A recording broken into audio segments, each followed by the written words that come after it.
You know, we hear the word politics every single day. It's on the news, it's all over our feeds, it's probably the cause of some family arguments, it's just everywhere. But have you ever really stopped and asked what it actually means? We all think we know, but today we're going to peel back the layers, get past all the noise, and really find the engine of politics, what it is, how it works, and why it's so much more fundamental than just what happens in government buildings. All right, let's get into it. So let's start with a quick thought experiment. When I say the word politics, what are the very first images or ideas that pop into your head? Seriously, just take a second to think about it. Okay, so if you were thinking of things like, party rivalries, these constant struggles for power, maybe a few empty promises, or just the day-to-day business of politicians and how different countries get along, well, you're definitely not alone. For most of us, this is pretty much the face of politics. And yeah, it often comes with a healthy dose of cynicism. But that view, that's kind of like looking at the ocean and only seeing the chaotic waves on the surface. I mean, it's real, it's messy, but it is not the whole story. We're about to go deeper and see the powerful currents underneath that are actually shaping everything. Over 2,000 years ago, the Greek philosopher Aristotle said this. Now, what he meant wasn't that we're all destined to become senators or presidents. No, he meant that politics is an essential, totally unavoidable part of being human. It's an activity that separates us from other species. It's how we express our true nature as social, reasoning beings who have to live together. So here's the core of it. At its heart, politics is the process we use to deal with one simple, undeniable fact. We don't all want the same thing. That phrase, reconciling differences, is everything. You see, disagreement isn't a bug in this system. It is the entire reason politics exists in the first place.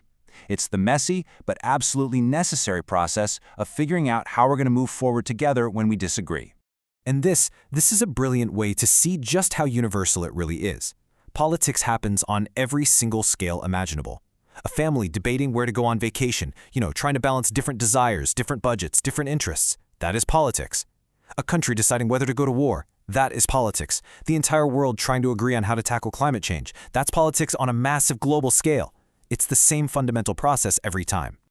Now, while politics happens in any group, the biggest stage, the main arena for all this activity is what we call the state.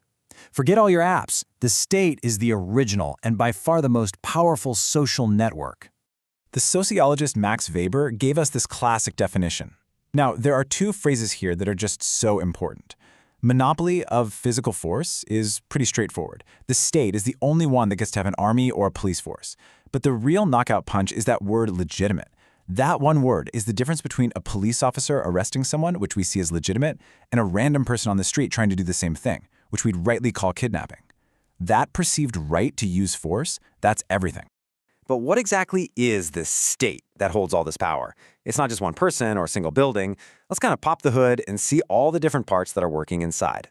Yeah, think of the state as this huge, complex machine with all these interconnected parts.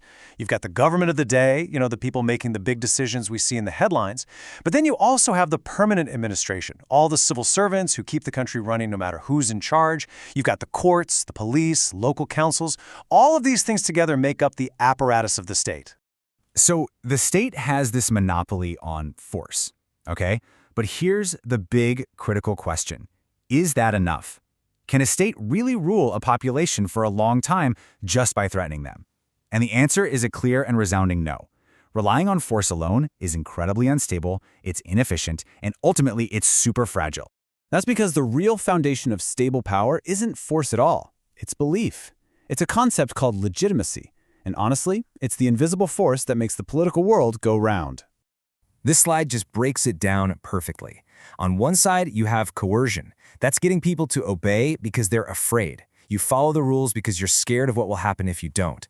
But then you have authority, and that is power through consent. It's when people obey because they genuinely believe the person or the institution in charge has a right to make the rules. It's that quiet, voluntary agreement that really holds society together, and that is a much, much more powerful and stable form of control. So where does this belief, this legitimacy, even come from? Well, Max Weber pointed to three main sources. First, there's traditional authority. Basically, we obey because we've always done it this way, like obeying a king whose family has ruled for centuries. Then there's charismatic authority, which is all about the incredible personal magnetism of a single leader. And finally, there's legal rational authority, which is the bedrock of most modern states. This is the crucial idea that we obey the office, not the person. We follow the laws passed by a prime minister not because we personally like them, but because we believe in the system of elections and laws that put them there. Okay, so we've established that legitimacy is the bedrock of stable power. It's absolutely crucial. But what happens when that bedrock starts to crumble? What happens when people stop believing that the rulers have the right to rule? That process has a name. It's called delegitimation. It's what happens when the core beliefs and the stories that justify the system come under attack and start to erode. This is often the quiet, intellectual groundwork that's laid long before any massive political upheaval. You could say it's the beginning of the end for an old order. History gives us a perfect example of this. Long before the French Revolution actually started in the streets, you had philosophers of the Enlightenment spending decades just tearing apart the whole idea that kings had a God-given right to rule. They delegitimized the monarchy in people's minds so that when the time finally came, the old order had no intellectual foundation left to stand on. It just collapsed. But hold on, there is one last twist in this story. And it's a big one. This whole idea of consent and legitimacy kind of assumes that people are making a free and conscious choice. But what if that choice isn't nearly as free as it seems? What if consent can be, well, what if it can be engineered? And this brings us to this really subtle but incredibly powerful idea of manipulated consent. As C. Wright Mills put it, this is power wielded unknown to the powerless.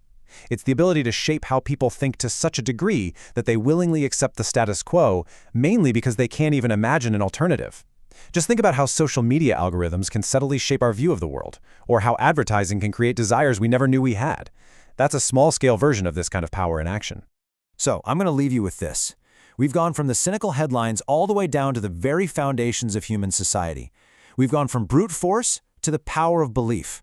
So now I want you to think about the rules you follow every single day. The traffic light you stop for, the taxes you pay, the laws you obey. Why do you do it? What gives those rules their power over you? Is it tradition? Is it logic? Or maybe, is it something else entirely? In your own world, what makes power legitimate? This deep dive was based on source material from IGNO, the People's University. Thanks so much for joining me.